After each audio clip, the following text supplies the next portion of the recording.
राधा स्वामी जी, किसी ने बड़े कमाल की बात कही है कि ईश्वर का भक्त होने का मतलब ये नहीं कि आप गिरोगे नहीं, गिरोगे लेकिन वो ईश्वर तुम्हें संभाल लेगा। एक बार की बात है कि एक भिखारी भीख मांग रहा था। उसी रास्ते से एक बहुत बड़ा आदमी, सेठ जो पैसे में बहुत अधिक था, वो रास्ते से गुजर रहा था। उस भिखारी ने सेठ से भीख देने के लिए कहा। तो उस सेठ ने कहा कि तुम इतने हट्टे कट्टे जवान हो, तुम कोई काम क्यों नहीं करते? अगर काम करोगे तो मुनाफा होगा, ये भीख मांगने की जरूरत नहीं पड़ेगी। तो उस भिखारी ने कहा कि मुझे कोई काम मिलता नहीं है और मैं क्या करूं, कोई सेठ मुझे काम देता नहीं। अगर आपकी नज़र में कोई ऐसा काम हो तो आप मुझे दे दीजिए। तो उस सेठ ने थोड़ी देर गौर किया, सोचा और उसके बाद उसने कहा चलो ठीक है, मेरी नज़र में एक काम है जो आप कर सकते हो और बहुत अच्छा मुनाफा कमा सकते हो। तो वो बोला क्या काम है, कहीं नौकरी है? तो कह रहा नहीं, पार्टनरशिप है, मेरे साथ पार्टनरशिप करोगे? तो वो भिखारी यह बात सुनकर चौंक गया और उसने सेठ की तरफ तिरछी निगाहों से देखा कि कहीं ये सेठ झूठ तो नहीं बोल रहा है। तो उस सेठ ने कहा नहीं नहीं, आप ऐसे मत देखिए मेरी तरफ, मैं सच में आपको अपना बिजनेस पार्टनर बनाना चाहता हूँ। तो भिखारी बहुत खुश हुआ, उसके पैरों में पड़ गया और सेठ से कहने लगा कि आप जरूर ईश्वर के भेजे हुए दूत हो जो मेरी मदद करने आए हो। तो उसने हाथ फेरते हुए कहा कि क्या करोगे? तो भिखारी खुश होकर बोला हाँ जरूर। काम क्या है, करना क्या हुआ?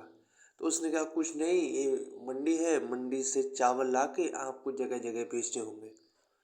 तो भिखारी सोच में पड़ गया कि यार ये मुझे 10% देगा या 20% देगा।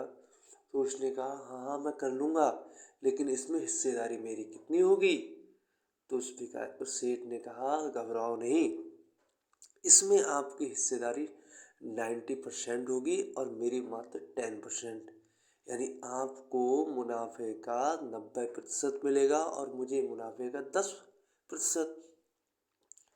भिखारी बहुत गिड़गिड़ाने लगा और उससे कहने लगा तुम वास्तव में भगवान के भेजे हुए दूत हो जो मेरी मदद इतनी कर रहे हो। तो वो सेठ कहने लगा कि अब ये काम आप पूरी ईमानदारी से करना और एक महीने बाद मैं अपना 10% लेने इसी जगह पर आऊँगा। भिखारी खुश हो गया, भिखारी ने कहा ठीक है ठीक है ठीक है। और सेठ ने कुछ रुपए दिए और उसने उस दुकानदार से उसकी पहचान कराई जहाँ से वो सामान खरीदते लाता था। कुछ दिन बीतते गए, भिखारी बहुत मेहनत से चावल खरीदता और उसको जगह जगह बेचता। थोड़े दिनों में भिखारी को बहुत मुनाफा हुआ और उसने भीख मांगना भी छोड़ दिया और वो एक व्यापारी बन गया। एक महीने के बाद जब सेठ दोबारा आया तो भिखारी से कहा कि मेरा 10% तो दे दो, अब तो अच्छा खासा मुनाफा हो गया है।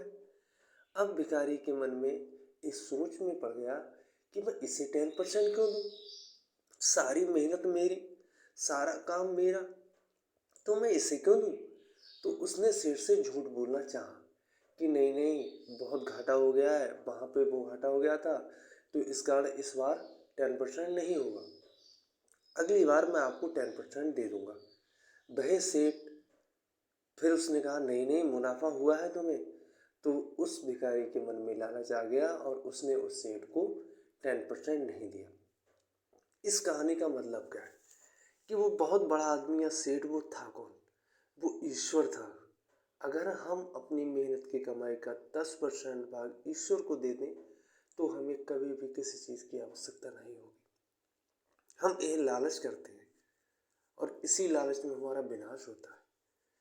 अपना 10% चाहे वह समय का हो, ईश्वर की भक्ति में जरूर दें ताकि ईश्वर भी तुम्हें तुम्हारी मंजिल तक पहुंचा दे। आज की वीडियो यहाँ तक ही समाप्त होती है। सारी राधा स्वामी भक्तों की ओर से निवेदन है कि वीडियो अच्छी लगे तो लाइक करें, शेयर करें और चैनल सब्सक्राइब करें। राधा स्वामी जी।